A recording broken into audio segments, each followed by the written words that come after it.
So good morning guys. Today we will be studying about the select and distinct statement. So for this I have just marked up a scenario and the scenario goes something like this. Let me zoom in my screen. The scenario goes something like this. We will be creating up two tables. One is the employee table and second will be the department table. And let me go ahead and create them for you.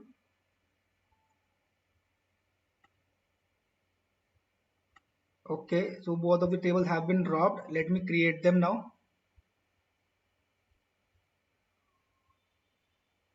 Both of the tables have been created, which is employees and department. Now let us see the data. We have 1, 2, 3, 4, 5, 6 department like marked by A, B, C, D, E, F. Let me add them. So 6 departments have been added and we have few employees. Anand is in department A, Jenny is in department B, Vineet is in department C, again Vijay and Shruti are in department A, Nisha is in department B, Deepak is in department D. So you see over here that A, B, C, D have some employees but E and F do not have any employees, right? Let me go ahead and insert them. Let us assume like we have a condition in which we need to find out, like we have some data, right, in the two tables, employees and department. Now there is a condition where we need to fetch those departments which does not have any employee. How will you fetch them? Let us go ahead and write a query for that. So I have written a query for it which says that select department name from departments where department name not in. So we have already studied about this in the previous chapter where we say not in, and there we had given some values. So either giving us the values in a hard coded format. Now what we are doing is like we are saying select it from these. So this is a subquery. This is a concept of subquery which says, so whenever you see something like this, whenever you see some select statements, so first try to make sure you go and understand the inner query. So we will not read this part as of now. Let us not read this part as of now, and let us read the part which is mentioned in yellow. Let us read this part first, which says select distinct department from employees. I am just copying it and pasting it over here. Let us run it and understand the meaning of distinct.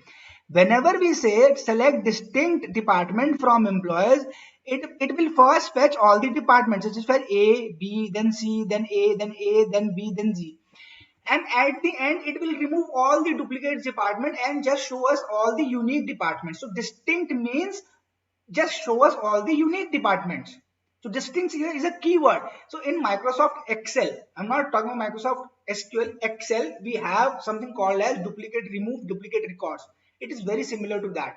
So you have some duplicate records and you say, I just want to see the distinct record. So it is showing us just ABCD, that these four are being used in the employees table.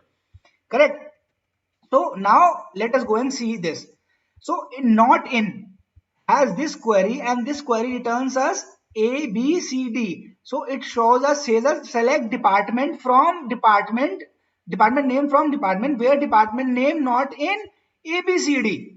So it will be something like where department name not in A, B, C, D. It will be something like this. Instead of this, it will come up like this afterwards. Whenever like it will see up the query by itself, like query will convert itself into data, it will like remove the query parcel, and like the optimizer will remove the query and will put up data, something like this, A, B, C and D.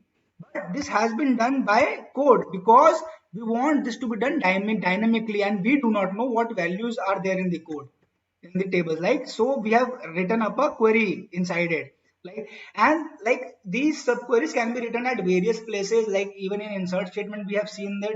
So this is the feasibility and use of SQL, and this is how you can use it.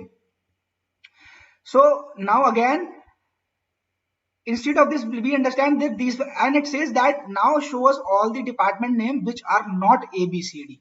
Now we will run it and see it. So it will show all the department names except ABCD, which are ENF. And these are the department which are ENF. You can see over here. And these are the department which do not have any employees. And this is what we required. We want to find all the departments which do not have any employees. So this is the query which makes and solves the purpose, and it uses the keyword distinct. So this brings this lesson to the close. In the next chapter, we will be talking about the order by statement. Thank you guys.